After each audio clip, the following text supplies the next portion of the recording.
বড় খবর, ration card থাকলেই কিভাবে এবার থেকে সস্তায় মিলবে তেল আর গ্যাস সিলিন্ডার। নতুন সরকার আসার পরেই রেশন ব্যবস্থাকে ঢেলে সাজানোর প্রস্তাব গেল মুখ্যমন্ত্রী শুভেন্দু অধিকারীর কাছে। পাশাপাশি রেশন ব্যবস্থাকে আরো আধুনিক করার আর্জি জানিয়েছে রেশন ডিলাররা। এই ব্যবস্থায় জুন মাস থেকেই রেশন সামগ্রীর পাশাপাশি অল্প দামেই মিলতে পারে রান্নার গ্যাস সিলিন্ডার ও তেল। রেশনে আর মিলবে না আটা, বড় সিদ্ধান্ত নিল সরকার। বদলে দেবে অন্য একাধিক জিনিস। জুন থেকেই সঠিক রেশনের বিবরণ জানতে হবে আপনাকে।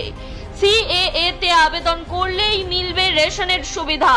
এসআইআর এ বাদ পড়া উদ্বাস্তু মতুয়াদের বড় আশ্বাস খাদ্যমন্ত্রী অশোক কীর্তনিয়ার। বিভিন্ন রেশন কার্ডে জুন মাসের রেশনের তালিকা A to Z বিস্তারিত জেনে নিতে অবশ্যই শেষ পর্যন্ত দেখুন আজকের ভিডিওটি।